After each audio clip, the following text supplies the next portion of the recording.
Okay, so there's a new video that just got resurfaced that highlights the relationship between Will and Jada Smith. Look at this. You know Esther Perel is coming to the table. She's going to be at the red table. Would you say she has been instrumental in you and I redefining our relationship? I would say don't just start filming me without asking me. Oh my goodness. If you could film me. Esther, come help us again, please. I'm still dealing with foolishness. Because she don't just... Would you say that she helped us heal the hurts that we caused between one another? All right, so there's debate about what that interaction actually represents. Was Will joking? I don't know. Was Jada controlling? It doesn't matter. What I care about is the fact that Jada pointed to Esther Perel as being a marriage therapist for the two of them. Esther Perel is a Belgian psychologist that is exceptionally popular for her work on infidelity. She's got books published, TED Talks, the whole nine, uber popular, uber successful, and I think uber wrong. So today I'm going to watch a TED Talk of hers and I'm going to react real time as she speaks on this topic. Here's why I think it's important. I think that she is articulate enough and experienced enough that she's able to frame these issues in a way that's very digestible, in a way that feels very deep and reflective. But in reality, it's provocative. It's intended to get clicks. It's intended to make her money. And I think what she does is she normalizes infidelity in a way that could be really damaging. Before I jump in, let me sort of acknowledge my priors here. I live a monogamous lifestyle. I don't love Esther Perel, but I am not necessarily a champion of monogamy over non-monogamy. The data is pretty clear that if both parties are interested in or desire a non-monogamous open relationship, that can work. It's just as likely to work as a monogamous relationship if at the outset, that's how the relationship starts. However, if you go 10 years into a relationship and you shift from monogamy to non-monogamy, the data would say the chances of that working are pretty slim. That's kind of my view on it. So I try to have a pretty open mind. I'm not guiding anybody one direction or the other. My issue with Esther Perel is the way she thinks about and treats infidelity. Oh, and also before we get into it, let me know in the comments if you like this kind of a video. This is the first one I'm doing in this way, so let me know what you think. Why do we cheat? And why do happy people cheat? And when we say infidelity, what exactly do we mean? Is it a hookup, a love story, paid sex, a chat room, a massage with happy endings? Why do we think that men cheat out of boredom and fear of intimacy, but women cheat out of loneliness and hunger for intimacy? I actually agree with what she's saying here. Yes, there are data around trends, but to bucket the reasons for infidelity so categorically, I think is a miss. There is a lot of nuance to what makes somebody cheat. And is an affair always the end of a relationship? For the past 10 years, I have traveled the globe and worked extensively with hundreds of couples who have been shattered by infidelity. There is one simple act of transgression that can rob a couple from their relationship, their happiness, and their very identity, an affair. And yet, this extremely common act is so poorly understood. So this talk is for anyone who has ever loved. Adultery has existed since marriage was invented, and so too the taboo against it. In fact, infidelity has a tenacity that marriage can only envy, so much so that this is the only commandment that is repeated twice in the Bible. Once for doing it, and once just for thinking about it. So look, what she's doing here makes sense. It's true, and it's provocative, right? She's normalized. She's talking about infidelity in a way that normalizes it, right? It's been around forever. It's so taboo. We don't understand it. Joke about it being in the Bible. You can imagine that if you have struggled with infidelity in your life, you would be attracted to someone like her because you're going, oh, it happens to everybody, like this lady gets it, right? Which is different than I think the standard response from, clinical books about infidelity, which are saying it's the world's worst thing. Now here's the truth. In a relationship, she's right in what she said there in the beginning. If someone is unfaithful in a relationship, it absolutely destroys the relationship. It is so, just having worked with people that have been through affairs, I can't tell you how damaging it is. So she's right in that it absolutely changes the way your relationship works. And my fear is just already in her tone that she's normalizing it to an extent that she sort of steps over the significance of it. So how do we reconcile what is universally forbidden, yet universally practiced? It's not universally practiced. Now, throughout history, men practically had a license to cheat with little consequence and supported by a host of biological and evolutionary theories that justified their need to roam. So the double standard is as old as adultery itself. But who knows what's really going on under the sheets there, right? Because when it comes to sex, the pressure for men is to boast and to exaggerate. But the pressure for women is to hide, minimize, and deny, which isn't surprising when you consider that there are still 9 countries where women can be killed for straying. Now, monogamy used to be one person for life. Today, monogamy is one person at a time.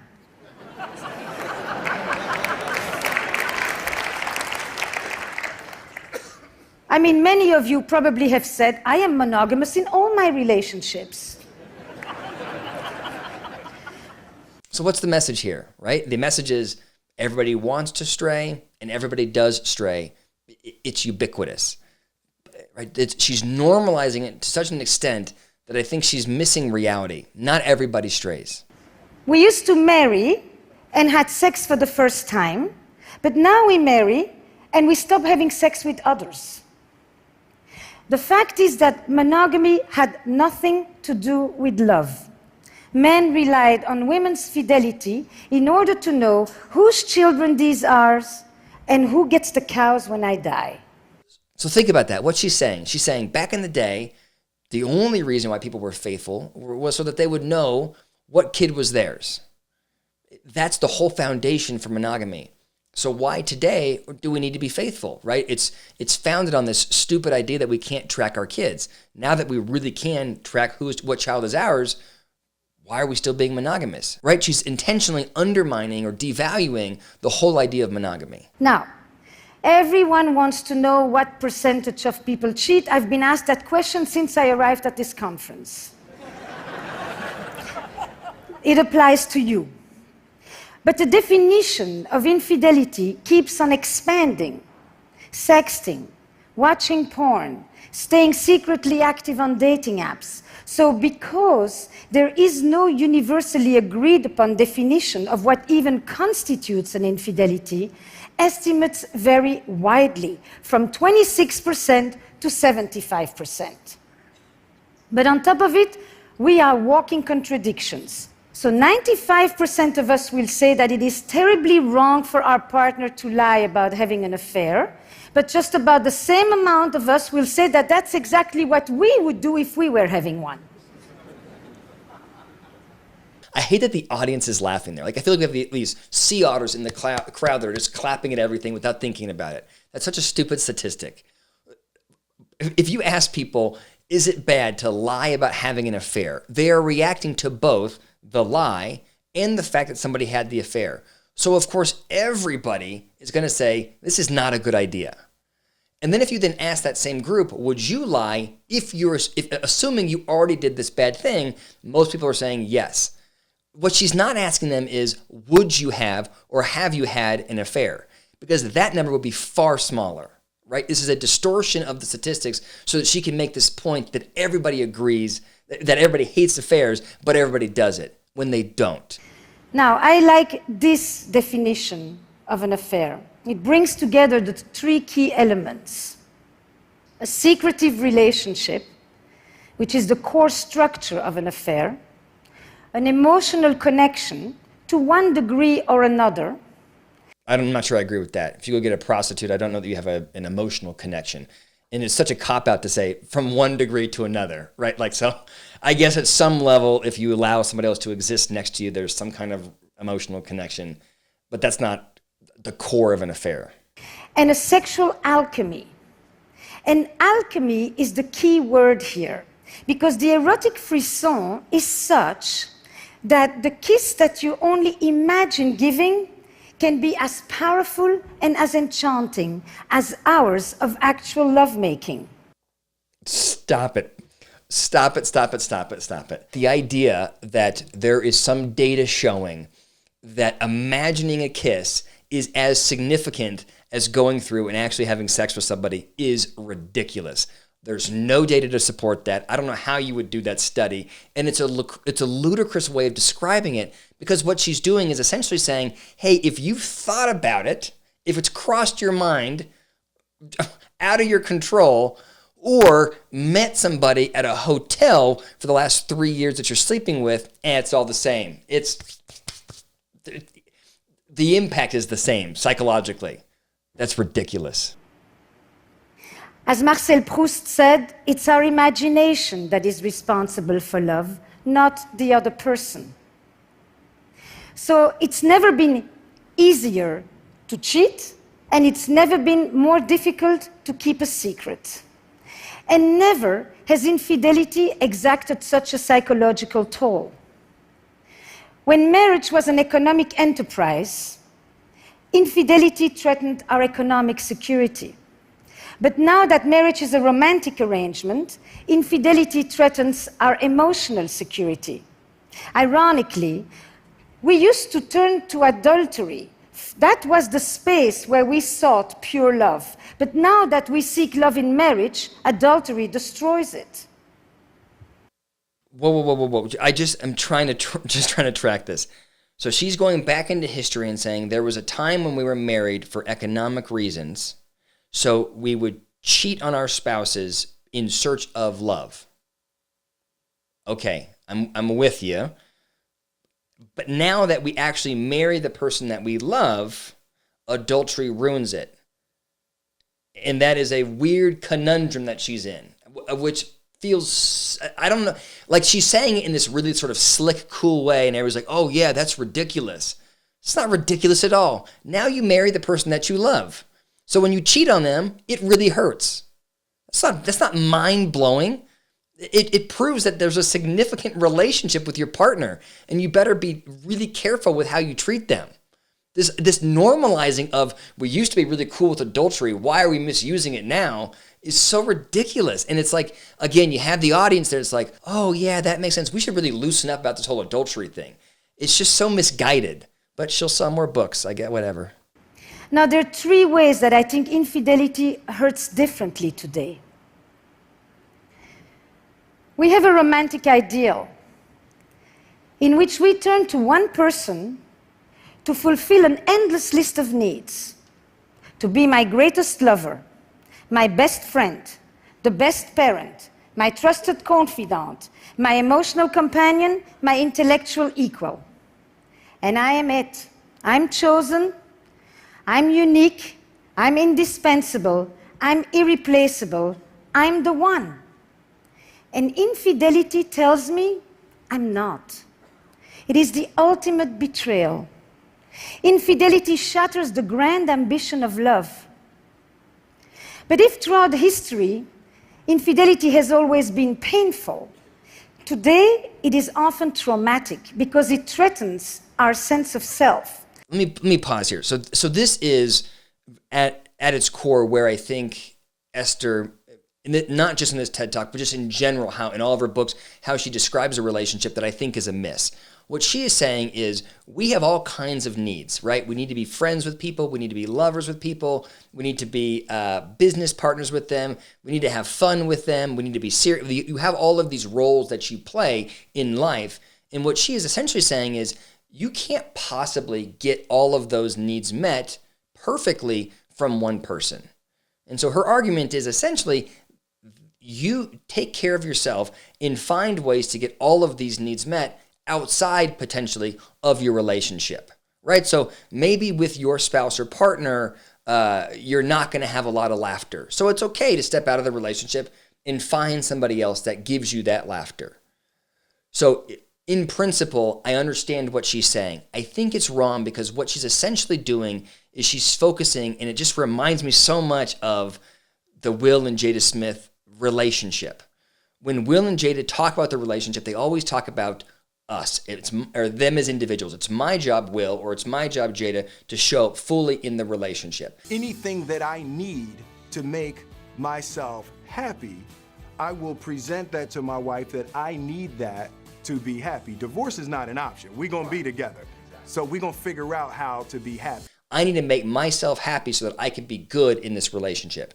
And this comes from Esther. Esther's idea is, I need to find the right people around me that can serve me so that I'm happy. It's a very selfish approach to a relationship. I think most marriage counselors, the way I've always thought about it is, if you want to enter into a healthy relationship, you have to put the other person's needs and well-being above your own. You have to care about them enough that they come first. If you're in a relationship for you, you've got a real problem. You're going to want to cheat. You're going to want to be unfaithful because you're just trying to feed yourself. But if you enter a relationship and you are invested in the other person, if you value the relationship, if you both value the relationship above yourselves, then it can work. At her core, that's, I think, what she's missing. So my patient Fernando, he's plagued. He goes on. I thought I knew my life. I thought I knew who you were, who we were as a couple, who I was. Now I question everything. Infidelity, a violation of trust, a crisis of identity. Can I ever trust you again, he asks. Can I ever trust anyone again? And this is also what my patient Heather is telling me when she's talking to me about her story with Nick, married, 2 kids. Nick just left on a business trip. And Heather is playing on his iPad with the boys when she sees a message appear on the screen. Can't wait to see you. Strange, she thinks, we just saw each other. And then another message. Can't wait to hold you in my arms. And Heather realizes these are not for her. She also tells me that her father had affairs, but her mother, she found one little receipt in the pocket and a little bit of lipstick on the collar. Heather, she goes digging, and she finds hundreds of messages and photos exchanged and desires expressed. The vivid details of Nick's 2-year affair unfold in front of her in real time. And it made me think, affairs in the digital age, a death by 1,000 cuts. But then we have another paradox that we're dealing with these days. Because of this romantic ideal, we are relying on our partner's fidelity with a unique fervor. But we also have never been more inclined to stray. And not because we have new desires today, but because we live in an era where we feel that we are entitled to pursue our desires. That I agree with. Now, Esther, are you supporting that? Or are you helping people recognize the value of the relationship? Because this is the culture where I deserve to be happy.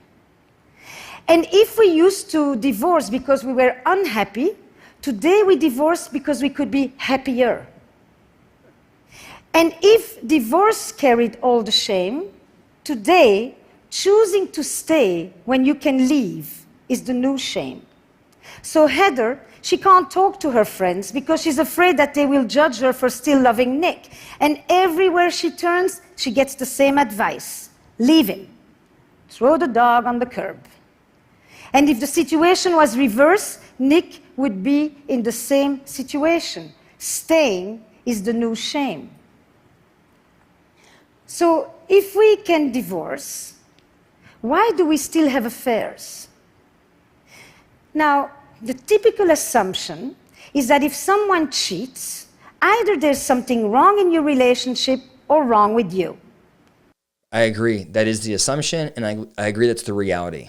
If you act outside of your values, if you act outside of a guideline that you have given yourself and your partner, then you're either doing it because there's a problem in that relationship, or there's something wrong with your own self-control. I don't know, but again, she's so hell-bent on normalizing this. But millions of people can't all be pathological. Stop clapping. They may not be pathological, but millions of people absolutely can have issues regulating their emotions and struggle with impulse control. Absolutely. It's the freaking crowd. The logic goes like this. If you have everything you need at home, then there is no need to go looking elsewhere. Assuming that there is such a thing as a perfect marriage that will inoculate us against wanderlust. But what if passion has a finite shelf life? What if there are things that even a good relationship can never provide? Of course there are. Of course there are. Being in a relationship is a sacrifice. Like she has like a childish attitude about it. Like, well, what if I have a need that isn't being met? I should step out of the relationship, or I should change my relationship so that I find a way to get that every need met. Here's what I promise you. If you change your relationship, if you shift the way you operate so that you get your every need met, your level of intimacy and connection and trust with your partner will also change. All right, this is enough. I'll cut it here. I just think this Esther Perel, I understand what she's doing. She's provocative. She sells books. She makes money. This works. But just like from a clinical standpoint, her approach seems exceptionally distorted and damaging to me. Please leave your comments below. Thanks for listening.